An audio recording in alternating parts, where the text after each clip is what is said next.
name is Tony Matar. I'm a church planter in the city of Seattle. Planted a church called Venture Seattle. This is Dr. Brandon Beals. My wife and I are the founding and lead pastors at Venture Church in the Seattle area, and you are listening to Pastors Unfiltered. We're having all night revival. Hey everyone, welcome to Pastors Unfiltered. My name is Tony. I am your co-host, joined by my lovely co-host.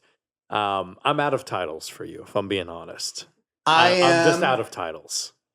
I am Vegas Knights fan. In the Stanley Cup playoffs. Vegas Knights. Knights Come are on. advancing. That's great. Really fun. That's great. Anyways, hey folks. How are your Mariners doing? My Mariners? Our Mariners. You talk about like we're like divorcees and we share a child. Our Mariners are doing just fine.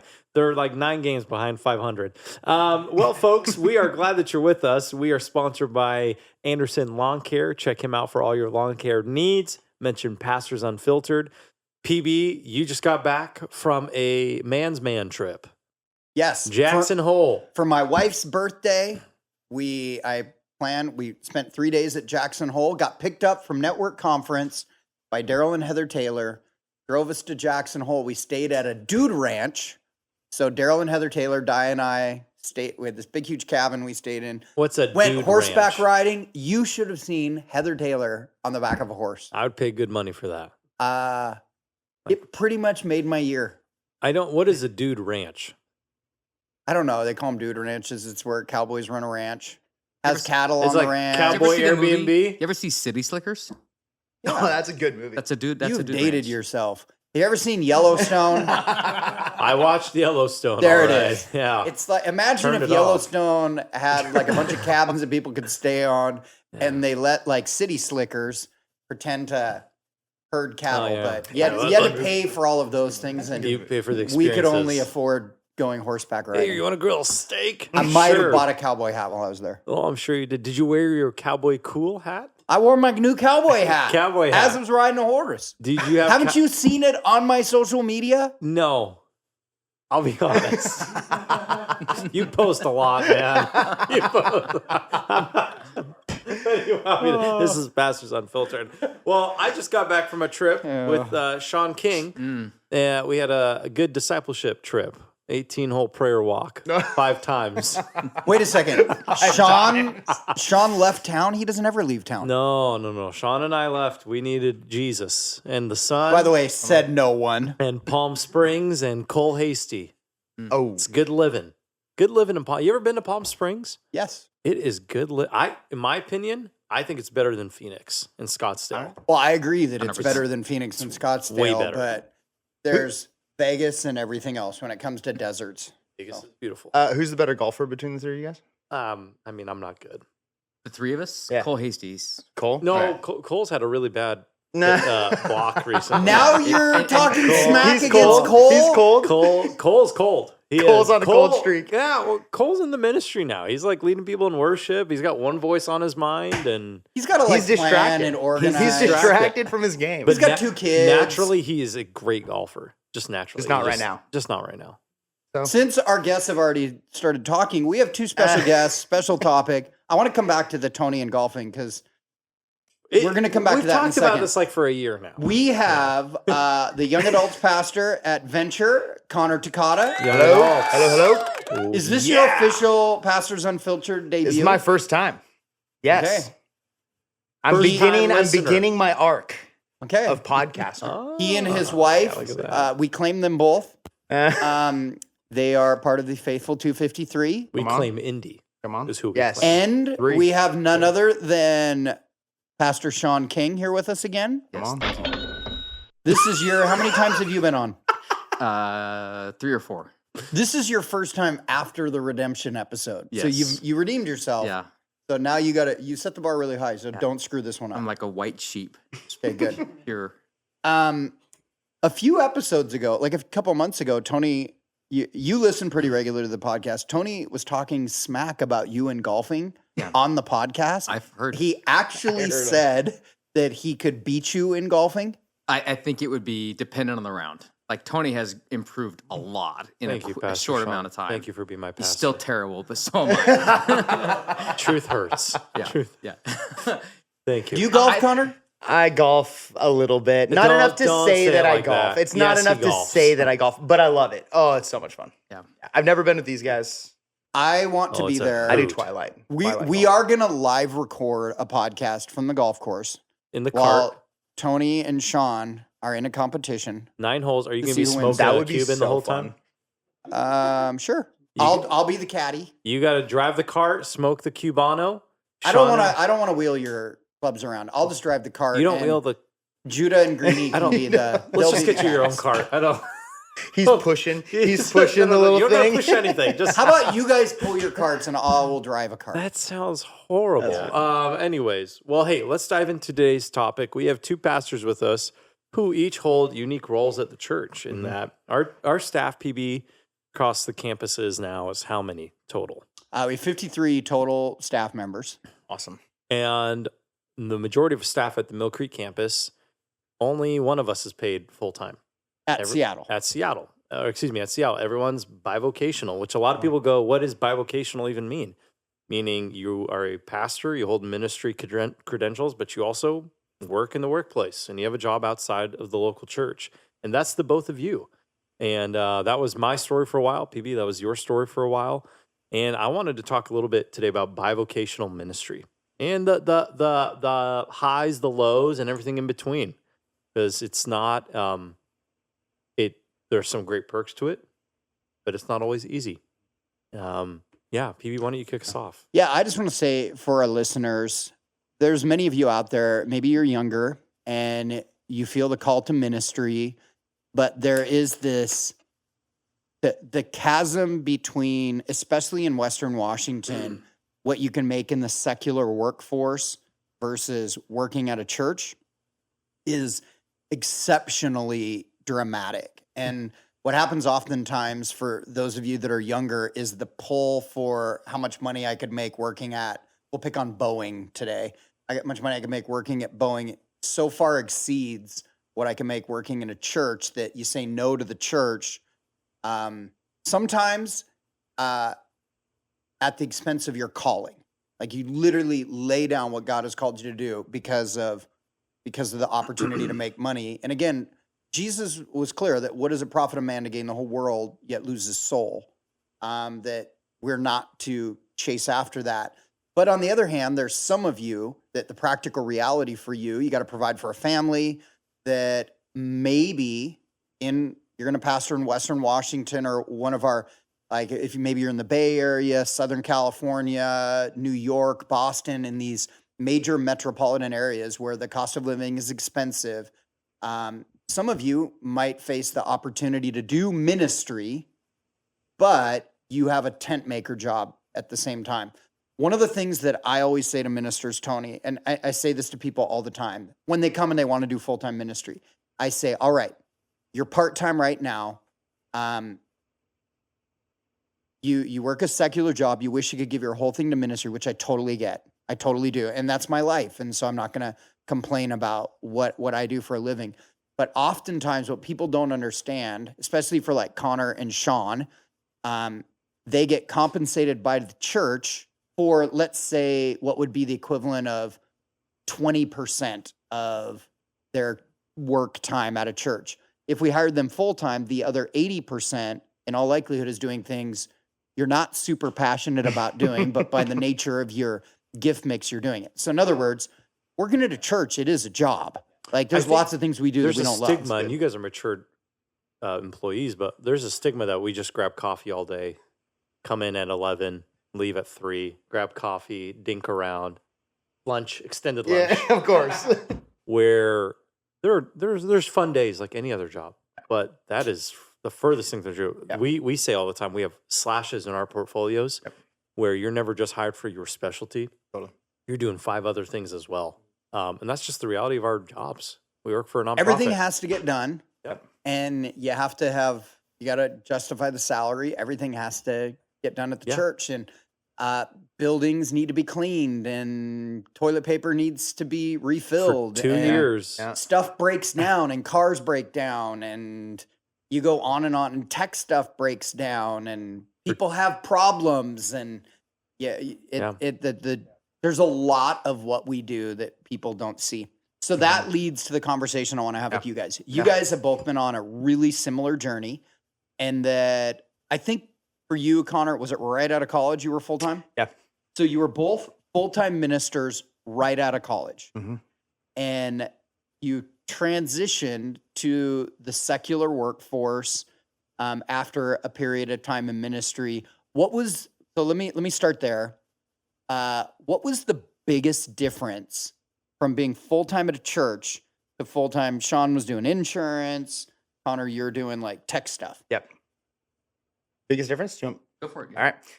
I think the biggest difference for me was probably the relational pressure that came along with being in ministry. Like, ministry is such a relational job just in general. Like, you're connecting with people, you're grabbing coffees with them. There are coffees that are had. But you're getting to spend so much time with people. And there's sort of an expectation that, like, hey, if you're a pastor, you're spending time with people. You're a good expectation. A lot of your that evenings is what are the job, spoken for. Yeah. I think, for me, when I was in young adults ministry, that's what I was helping do. That's part of what my job was before I left. There was just this expectation that I was supposed to be hanging out with everybody. So when I left, there suddenly wasn't that expectation that people were no longer hitting me up on a Saturday being like, hey, you want to go out and play some soccer? You want to go do ultimate frisbee, which is like the thing that people were always doing at the time. And if I'm honest, at the time, like a lot of the time I was like, I really don't want to do that. And so then when I left, it was kind of freeing, actually. There was a degree of which, like, that relational pressure not being there kind of just let Maddie and I just enjoy life together and just breathe. It just made so much space in our life to just breathe. And it was really nice, actually. When did you start missing it? I started missing it. Honestly, it was probably like 3 months after I left. It was that soon? Yeah, well, okay. So I usually hear it takes a year, but. So I'm super grateful. Like, I left not from a place of like burnout. People talk about ministry burnout. So like, it's like such a hot topic, especially people my age that are in ministry. I'm grateful that I didn't leave from a place of burnout. And so when I left, I didn't have like a ton of stuff to process through, right? Like, I didn't have like a ton of, hurt or whatever. I just kind of like left. And then about 3 months later, I was like, I miss this. Like, I just felt like it was something that God had wired me with. And, I missed it. I really enjoyed it. Yeah. I always tell everybody, like, I first got to know you, like we were, until your family started coming to the church. Before that, we just kept crossing paths at weddings. Yeah. Because you were the young adult pastor at Overlake, and I pastored Venture, and it was always the Venture girls were marrying the Overlake boys. It happened all the time. Yep. And so we were always at weddings together. Were you at all relieved when you didn't have a wedding So every single weekend? Yeah. So I love weddings. Okay. I loved officiating weddings, and I'm really excited I hope I get the opportunity to do it more. It was like one of my favorite things. Like, I know that like it's like, oh, it's a lot of work. I absolutely. Do you go to the receptions? Yeah, I do. I do. The Though, okay, rehearsals? so you had that message, and you're talking about yours. That actually sounded really nice, because I got to officiate a lot of my best friends' weddings, like people that were really close to me. So it wasn't just like a bunch of random people at the church that were coming up and saying, hey, Pastor, can you officiate my wedding? I did do a couple of those, and I loved them. But I got to do like some of my best friends' weddings, which, man, like such a special. Yeah. Like, I just so grateful for it. And I loved it. If it's a random person, like if it's somebody I don't know coming up and being like, hey, can you officiate my wedding? I'll probably stay for the reception. But hearing you say that, I was like, I can do that? That was my reaction to hearing that message. I was like, oh my gosh, I can do that. It was pretty cool. Yeah. My wife, after I did that message, after the first service, because I really went for it in the first service. I mean, I told everybody, pay the minister. Yeah, I know. All this stuff. My wife pulls me aside and she goes, Brandon, it sounded like you were scolding everybody. And I said, I was trying to help my staff, because you know how many times I'll hear from my staff, yeah, I did so-and-so's wedding. They never paid me. They kept saying they just never paid me. So I was trying to help. What about you, Sean? Awesome. A couple things. The first thing is I really felt like a fish out of water.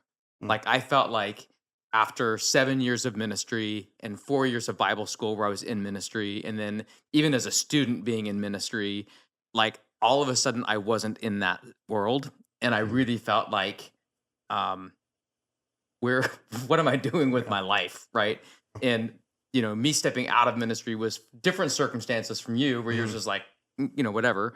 Yeah. Mine was like, one, Rebecca reminds me that my paychecks were like nothing as a youth pastor. And of course, I'm like 80 years old, so like it was a long time ago. But we're talking about hundreds of dollars every 2 weeks, not thousands of dollars every 2 weeks. So we were really low paid.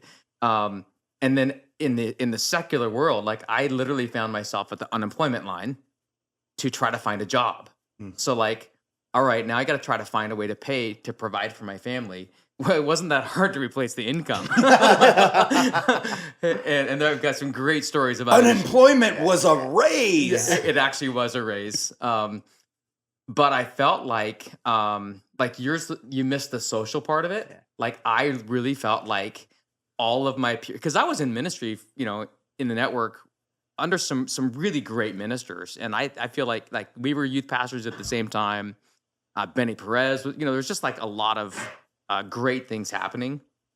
And I felt like because I wasn't in full-time ministry anymore, that I was a failure in the eyes of my peers. And nobody would say that to me. Well, I didn't see everybody all the time, but I really did feel like I have disappointed the world. Like I've disappointed the most important people. And so for me, that was like the social side of it. Yeah, I missed hanging out with people. But I carried this weight of like, who else am I disappointing? And I think a lot of people that have stepped out of full-time ministry, they struggle with that. Like you're not doing what you're supposed to be doing. You're less than. That's it. As a 100%. minister, which I think is so jacked up because biblical ministry wasn't just people being fully paid by the temple. Mm-hmm. Oh, for sure. That's where it's like we have this Western mindset that that's what's pretty messed up. And I agree. There's pastors that I've been friends with, and like once they go get contracting jobs or whatever jobs, and then like people just stop talking to them. And I'm sure I've done that to some people over the years, and that's weird. That's unfortunate. Well, that does happen. That happens with any job. I mean, you think of the different secular jobs you've had. You're friends with people that you're around all the time. When you switch jobs, you swear, well, we're going to stay connected. And eventually you find new cool people. Proximity. And the thing about all of us being extroverts is we have this willingness to bring new people into our world all the time. And it just, I think that tends to happen. You just become friends with who you're around. I think it becomes more hurtful when it's transitioning from ministry a little bit. So for you, Sean, was there any part of transitioning into the secular workforce that was a breath of fresh air? And I really enjoyed ministry. Like I really loved it. Like things that we did as youth pastors, we could never do it. But throwing 4 kids in the back of your truck and driving around town, like that was fun. Yeah. Like I really enjoyed ministry. When Connor was a pastor, you weren't allowed to do that. I didn't do that. And then there was laws. Laws. I mean, of course, there were things that I didn't miss.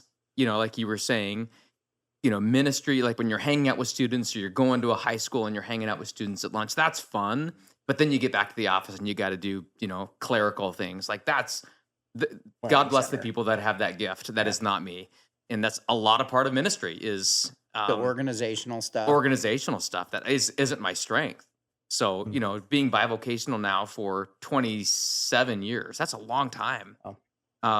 You always kind of look back and you're like, at what point, God, are you going to open up the door for me to go back into full-time ministry? And you said we've had those conversations often, and we do because Rebecca and I, we want to be obedient.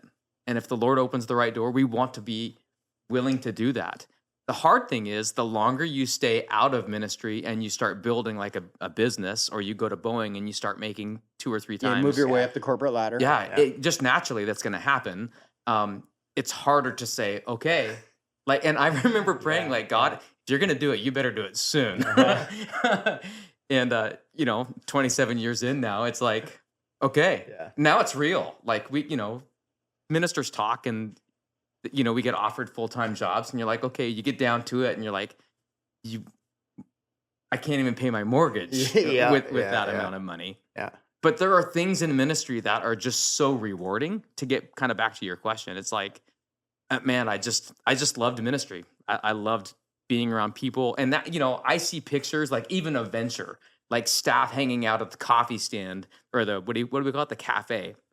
All the staff came downstairs and bought coffee, and you guys are posting pictures, and I'm like, at your desk at home, yeah. I'm at my desk. I'm like, missed out again. Like Yeah, I got yeah. FOMO big time just because I love being You around can come people. work with me in Seattle. I Yeah. wasn't there. Tony I wasn't Alden at that is coffee There's thing. no one in You don't want to Oh, be it there. looks I funny. want to be there. I don't like coffee. So Connor, how long has it been for you? How long has it been for you since you stepped away from full-time ministry? It was December of 2021, so it's going to be 4 years here. Okay, soon. so Yeah. we're 4 years for you, 27 years for you. Yeah. Now you both have unique roles in that you do pastoral ministry part-time. What is that like? I love it. I totally love it. It's great. I mean, it is sort of best of both worlds. You get the income of the secular world. Yeah, totally. You kind of get a what's the saying? You get to have your cake and eat it too, Yeah. like a little bit. Lock in. Yeah, so that I love it. It's great. Like I get to enjoy the things that my full-time job affords my wife and I, while I still get to step into what I feel like God's wired me for. And so, yeah, it's great. I wish I was still in full-time ministry. Like there's still a part of me that really misses that. And it's the thing that I'm praying about. Like it's the thing that I am praying. I have been praying about it and will continue to, is saying, okay, Lord, like, is there an opportunity that you have for me to step back into full-time ministry? And if there is, then there's there is a gap that needs to be filled somehow. And I've been thinking about it a lot actually over the last few weeks. And maybe that's just the step of faith, is that sacrifice and trusting that the Lord will make ends meet and will provide. So yeah, I miss it. I love getting to do it part-time, but I miss it full-time for sure. There are some realities to that though. Like in the area we live, like if your spouse works and has makes a good income, you could probably do it. But Yeah. there's the realities of even renting an apartment Totally. is Yeah. thousands of dollars. Yep. And, churches in this area, I don't know because haven't been full-time in so long. Mhm. I don't know what people make. So I just think that it almost has to be a 2-income household, Yeah. right? And that's like, for Maddie and I, the conversation is, okay, what's most important for us right now? And as we have Indy, he's just incredible. We're having a second kid. We want to have more. And It becomes a practical reality. it becomes a practical reality, but more than just a practical reality. It's really like a dream of ours for Maddie to be able to stay home. Like that's something we both really want, for her and for our kids. That they wouldn't have to go to a bunch of people and they wouldn't have to drop them off, do all that stuff, but that they would just get to stay with mom. Like that's something that we really want. And so for us, it's a really conversation of like, okay, what do we most value right now? What are the things that we really want to be able to do with our life? And then figuring out like, what do we have to do in order to do that? Talk us through some of the pros of, hey, I don't work at a church full time. I have the freedom, some abilities. Talk us through that. What is it like being on the other side of it? Where I think for us, PB says it all the time. We have a lifestyle job. So when someone calls at 9 p.m., you pick up the phone. We work. You get the luxury of saying Yeah. no. Yeah. sometimes. We work 4 evenings a week. Like it is what you don't complain. It's part of the job. So what's it like being on the other side of that? See, I don't see it that way. I see it like I have my 9 to 5 plus the 5 to 9. Like, so, yes, it's the best of both worlds, but it's also the worst of both worlds. Because I love people. And, like, if I'm going to commit myself to anything, I'm going to prioritize ministry over my business. And the Lord has somehow blessed that. Not somehow, He has blessed that. But I'm taking the calls at 9 o'clock at night.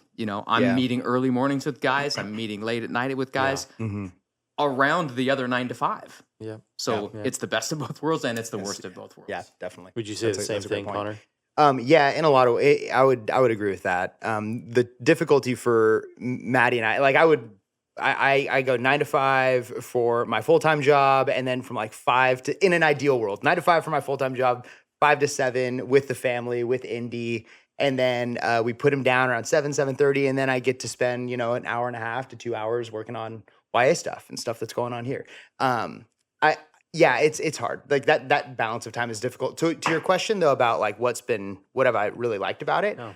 Honestly, I think getting my mind out of ministry, like there's something about being so like in the pond, like in the world that to be able to remove yourself, it almost kind of gets the creative thought back a little bit. Like you kind of lose some of that creativity, I think, sometimes when you're just in it day in and day out and grinding. But to be able to take a step back, to be in a totally different world, to be able to see how things happen in this new world, and then to be able to consider, like, what can I take from this it's and so apply good. over here? It honestly is like kind of nice for the creative process a little bit. Like I love problem solving, and that's what I get to do for my full-time job. And so being able to like solve a bunch of problems over here and then figure out like, okay, what can I learn? What can I take from this experience and bring it over here? So I think it really helps with like that, just taking a step back, getting out of it for a little bit, and then being able to come back. I have two energized. things I want to say, but really quickly, tell everyone what you guys do full. What is your other job? Yes, I'm a consultant at Starbucks, corporate. I always have to preface that because whenever I tell people I work at Starbucks, their response is hilarious. They're Can I have like, free coffee? They're like, no, well, yeah, they do ask that, but then it's usually met with like a, oh, cool, like yeah, cool. And then I'm like, if it comes up, I'm like, oh yeah, I work at corporate, and they're like, oh, okay, cool, yeah, that makes more sense. Do you know what I Commute say? to Seattle every day. I commute to Seattle once a week. Okay. Yeah, so on Tuesdays. When I hear that you work at Starbucks, you know what goes through my mind? Yeah. Yes. Barista? No. Oh, I tell me. blame you people for the fact the Sonics aren't here. Oh yeah, yeah. Okay, I have gotten that more than once too. That has brought up Okay, a Sean, what do you do? I'm an insurance broker. Okay. Yeah, I mean, I started door to door on farms and ranches, like getting chased by dogs, and I have the scars to prove it, like literally. But now I do like business insurance, corporate insurance. Yeah, it's been good. You know, I think Tony, to your question, like, and to your comments, like, I think giftings has a lot to do with what you enjoy and where you spend your time. So, like, my first 27 years in ministry was all music and youth ministry, right? And so then if you transition and you're like, okay, my giftings in music don't really translate to selling insurance. If I can figure that out, that might be really fun. Yeah. Right? Like, show up and be like, my name is Sean. Use it to sell. Buy insurance. Yeah, exactly. Honestly, I bet you can get some sales like that. Yeah, maybe not. But like, so your giftings don't match your business, Yeah, but like the yeah. things that do, like I love being around people, and so that works well in the business world with some clients who you try to build relationship with, and like I've got clients I've had for literally 27 years since I started, which is crazy. So I think if you can find, people have said if you can do what you love, you've like found the perfect thing. Right.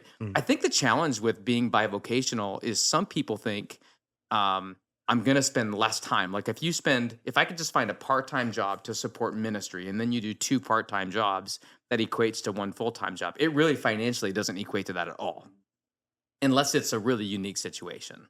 But I think like for me, I'm working, 40 hours plus, 10 for the church or even more depending on the season.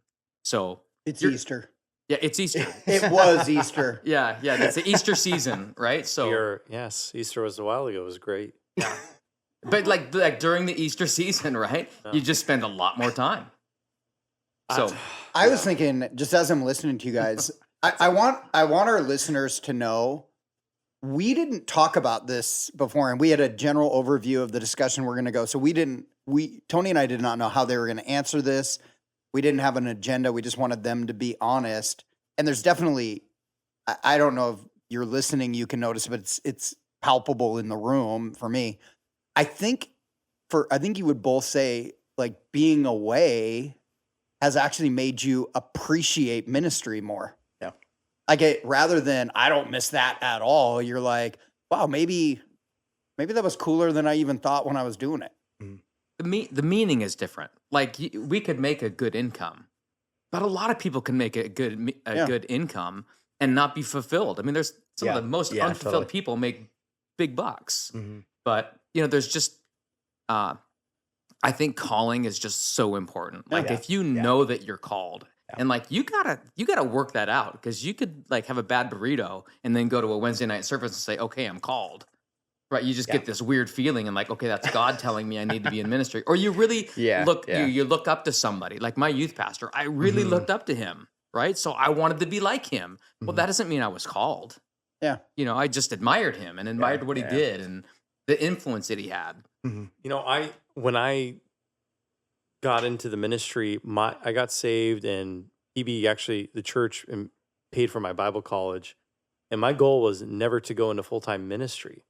It wasn't until Beals floated the idea, like, "Hey, I want to hire you," and then I was like, "Oh, I could do this full time." And then I started pestering PB, "When are you guys going to hire me? When are you guys going to hire me?" Because I was part time. I was like, "When are you going to hire me?"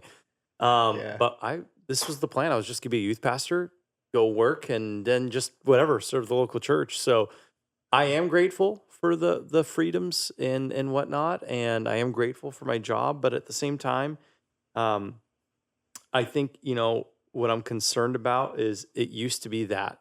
It used to be you get out of Bible college and you're so hungry to get a youth pastor job, and you get that job. But I'm seeing now actually the opposite happening with Gen Z. The pendulum has swung the opposite. The pendulum has swung where Gen Z is like, I want freedom, I want liberty, and ministry is great. But having to be at church every single Sunday, forget it. I'm out. I want to be able to go camping with my boyfriend. It is unique, especially at I pastor a very young staff where these are the conversations we're constantly having. So, here's what's fascinating to me listening to these guys. And Connor and I have actually never really gone in depth on this. So Sean and I have at different times. So I kind of understand his psychosis a little bit better with this. But correct me if I'm wrong when I'm saying this. Like, Connor, you're what? Like 33? 33. Yeah. 33. What's up, Shout my out. brother? Okay, so you're 33. Sean's 50. Is it 50 Really? or 51? Dude, you look like you could Honest be to in God, like you your don't early look to a day over mid-40s. 39. Yeah, I'm Honestly. 33, 30, yeah, 33 as like well. it's crazy. Honestly. This It's is what crazy. happens when you're not in full-time ministry. You don't age anymore. It's the and I'm just kidding. No, but it sounds like maybe there might have been times in your guys' life where money was more of a motivation than other times. Sure. But like right now, it'd be like, hey, for full-time ministry, if I could pay my bills, I would give all of this up for that. That is really good for people to hear. Yeah, I think for Maddie and I, when we left, it was never really under the pretense of like, we just want to go and make a bunch of money for the sake of making a bunch of money.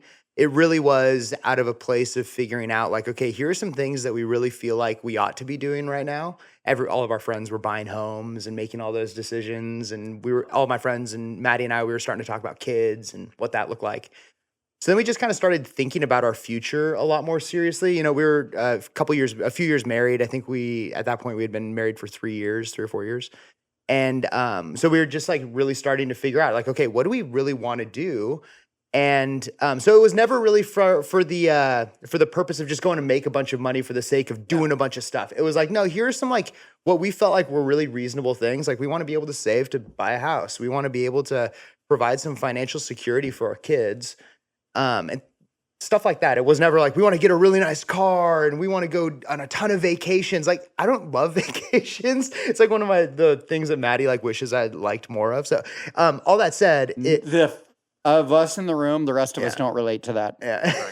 I just like, I love a good vacation, man. So, it was never for a place of wanting more. It was really from a place of feeling Practical like reality. we want to be wise, and it felt like it was a wise decision for us at the time. So, anyways, if I could make ends meet, right? Like if we could pay all of our bills, cover all that stuff, there's not really a ton of excess we want. It's really just being able to take care of the things that we feel like we want to take care of. We have the positions that we're interviewing people for that the church has open right now, and interviewed a candidate from another state, works at a big church, really successful. I mean, just amazing. And we got to the point where we were talking salary, and I asked him point blank. I said, he wanted to know how much the church would pay, and I paused and said, do you mind if I ask how much your church pays you? Because I was thinking I'm going to find out what it is, and then I'm going to raise and go up bigger. And I mean, big church, major metropolitan area. He said $42,000 a year. Wow. Which, by the way, that's insulting. That's crazy. Churches need to knock that stuff off. Depends on where he's at. Depends on where he's at. But Sean, this is a mega church with a budget. That stuff's insulting, dude. That's crazy. messed up. Tony was on the interview too. He was a little fired up. Like, come on, guy. And you're wondering if people want to work. Well, but my point being is like it is the dichotomy Yeah. From Yeah. It's crazy. the church world to Yep. secular world. It's a huge chasm. For Jesus, man, that's Come the thing. It's like, well, on. if God called you to it, He'll put you through it. I'm like, well, no, I also have bills and Yeah. reality. But yes, it is. For again, and Yeah. I do want to say this for the venture people, our church does better than that. It doesn't equate to like you're going to get a job at Microsoft or something, but our church isn't. We could pay our bills. Yeah, we're not demanding can. people live in We're utter not. poverty Yeah. and Yeah. live on food stamps. It does require people to be disciplined in their finances. So 100%. right? Yeah. 100%. And There is sacrifices that you have to absolutely. make. Yep. Yeah, and know, people it's that aren't definitely- good with their money, You know, it's in you're our gonna struggle handbook wherever you go. as an organization that we wouldn't take on copious amounts of debt. Yep. That Yep. we'd be good stewards of our awesome. personal finances. Awesome. Which you know, and I appreciate Great. it. That you can handle your taxes. I was thinking, Di and I were, and so were Sean and Rebecca too. We were very similar. Like part of our value was once we had our kids, we didn't want Di to have to work. But with that, if I was going to continue to be a full-time youth pastor, it meant there was a million things I had to say no to. Mm-hmm. And I've told these stories hundreds of times, but you guys will relate. I remember I'd watch all my friends; they're all buying new cars and they're going on extravagant vacations. And I'll tell you, the jealousy was there. Mhm. But the practical reality was this is what we valued, and if we wanted to do this, I was gonna have to say no to that. If I wanted to say yes to that, it meant she was gonna have to work. And there was that, we knew that there was going to come a day when she was going to work the rest of her life. Yep. But our kids were only going to be little for so long. Totally. And again, different people have different values and I totally understand it. Let's pick on Kellen, who's in the room right now. Kellen. Kellen. Let me give the setting of the Kellen. Yeah. Not this Kellen, but let's pretend it's a different guy. Yeah. Kellen, passionate about ministry, graduates from Bible college, lives in Western Washington, but the practical reality is here's how much a youth pastor is going to make. 39,000. Here's how much here's how much he get to could do go this. make if he got an entry-level job at Amazon. 89,000. What would you say to that person who is like, okay, I got this entry-level position at a church that I could do, but it is what I'm called to do. But oh man, this thing's paying way more. What would you guys say to that person? I think you have to have a longer conversation. Like if he's single, if he's married, like do you Like if have his other wife's working. Yeah, do you have other income? You know, can you supplement? You know, can you work at PF Chang's on Fridays? Come on. to help pay the bills. Yeah. Because you have to be able to survive. Yeah. Like you're right, Brandon. Like if you sacrificing, yes, but like dying, like you can't pay your bills. You're unhealthy. You can. I call it like when you and I worked at the same place, but that place forced us into involuntary poverty. And I don't agree with that. Yeah. Well, I mean, you can make a lot of money. Let's just go back to that. You can make a lot of money and be super unhappy. Like some of the most at peace people I know have been like on the mission field for 40 years and they make nothing and they come back and they're living on Social Security. They're fundraising their entire life. Yeah. But they just have peace and they feel like their life has been lived well, you know, where you can make a lot of money. So I think if you're going to do both, you've got to find a way to find peace in that. And like, if you're going to make a good living, be a generous person.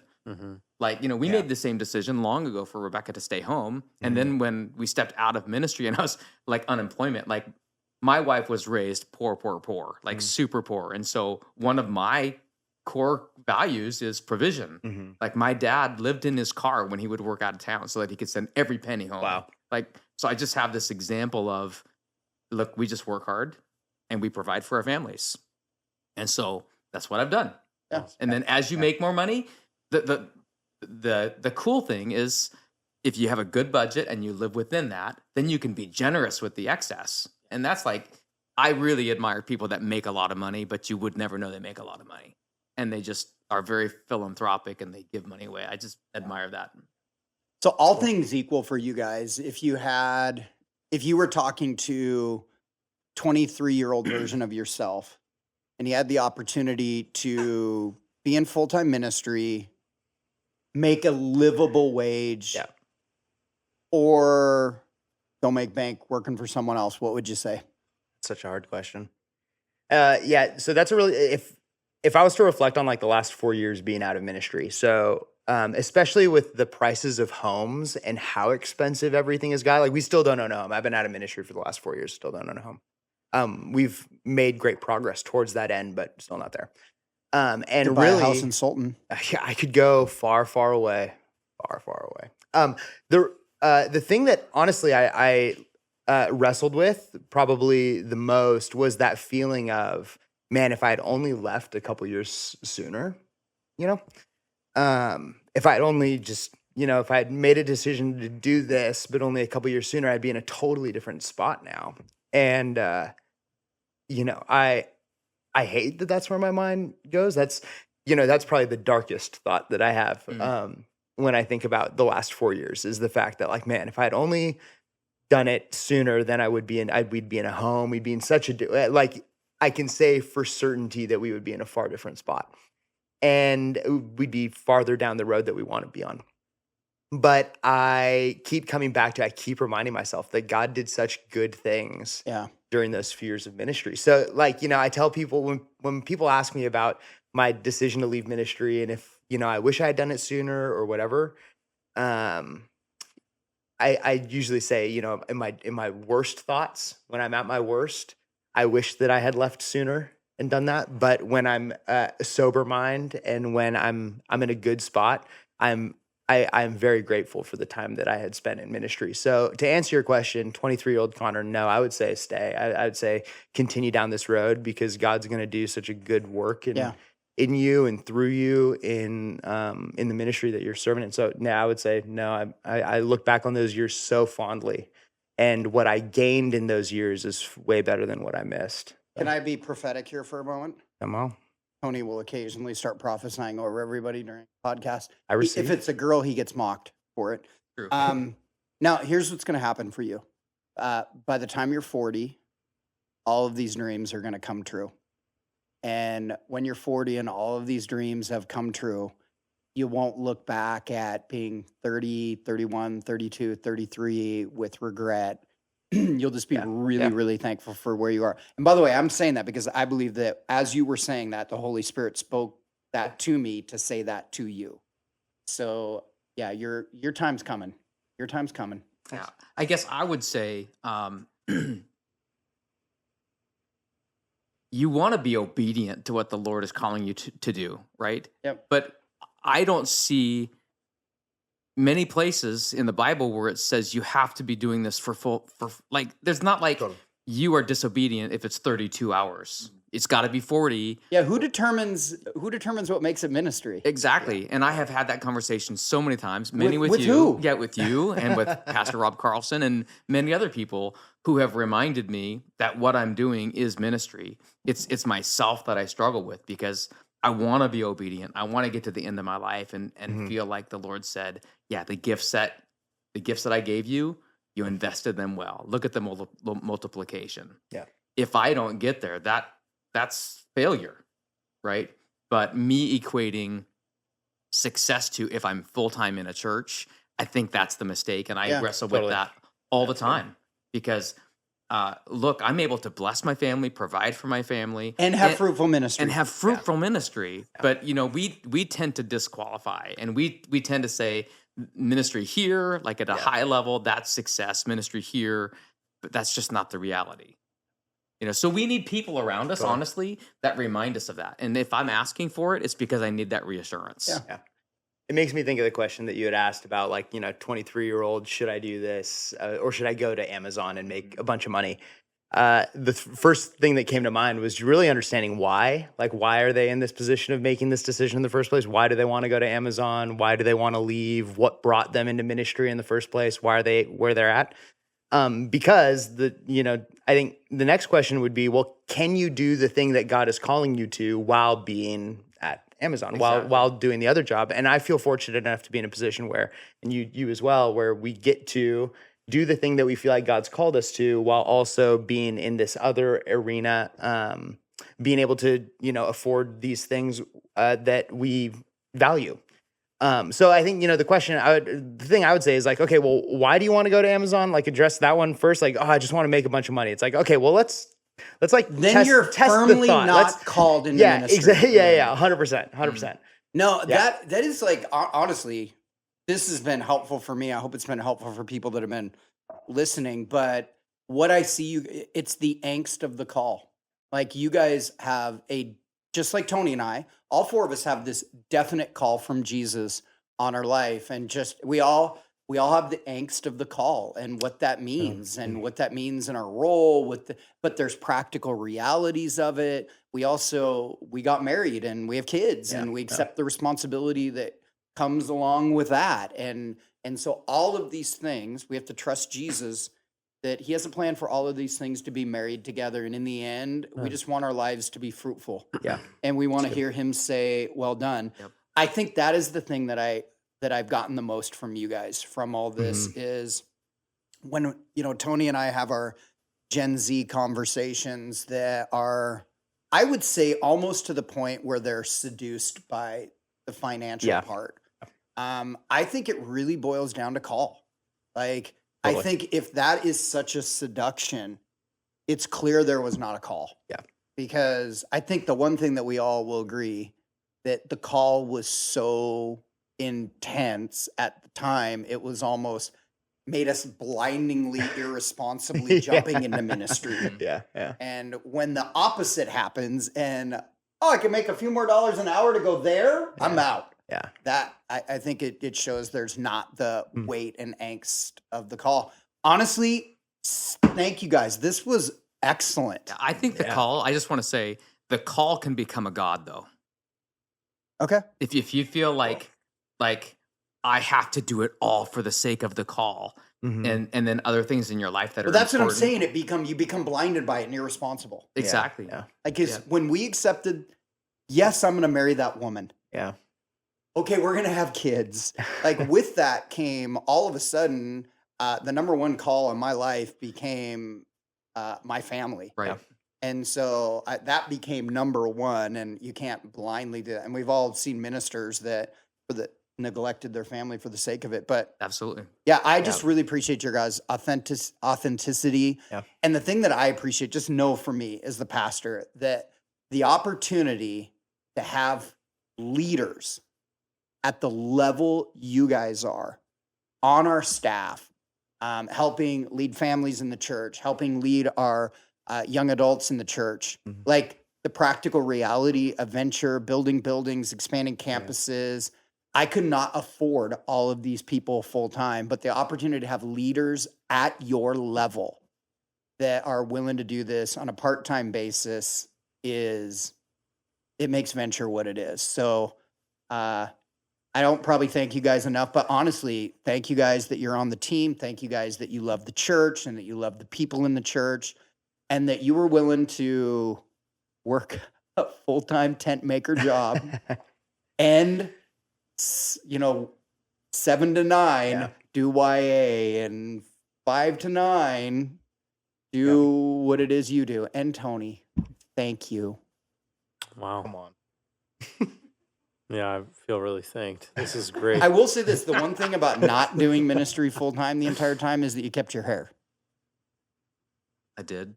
Both of you kept your hair. Tony made all of his hair fall out. You should see, when presidents, they have the before and after. You should see my pre-youth ministry. Really? That's awesome. 2012, That is awesome. full head of hair. That's awesome. Mine, it was the pre-building program. Before people see the pictures of me at the 20th birthday stuff, they're like, PB, how long ago was that? 5 years ago. That's awesome. Whoa, what happened? This building. This building. Yeah. Well, I've heard that wearing hats makes you lose hair. Is that true? I hope not. I'm struggling over here. So Are you losing hair? yeah, Let's see it. slowly. I'll tell you. Oh, it's a gentle. You have a distinguished receding hairline. Thank you. Dude, you know I'm who gonna put this hat back on. Walter Kelly from Q13 Weather. Dude, that guy it has nice? a hair. Oh, no, bro. It is like Oh, up no. here. Oh, He should just give up Just at that point. just zip it off. Hey, folks, thanks for listening today. This is honestly, guys, this was so good. And, my entire team is bi-vocational, so I'm gonna awesome. ask them to listen to this episode. And yeah, thank you everyone for checking us out today. Don't forget, give us 5 stars on Spotify and iTunes. And if you have any critical feedback, negative feedback, we would love for you to send that in to morgan.b@ourventure.church. He reads every email and he takes it personally. So thank you so much. And don't forget, Jesus is the hope of the world. Come on. Let's make him famous. We're having an all-night revival. Raiders roll.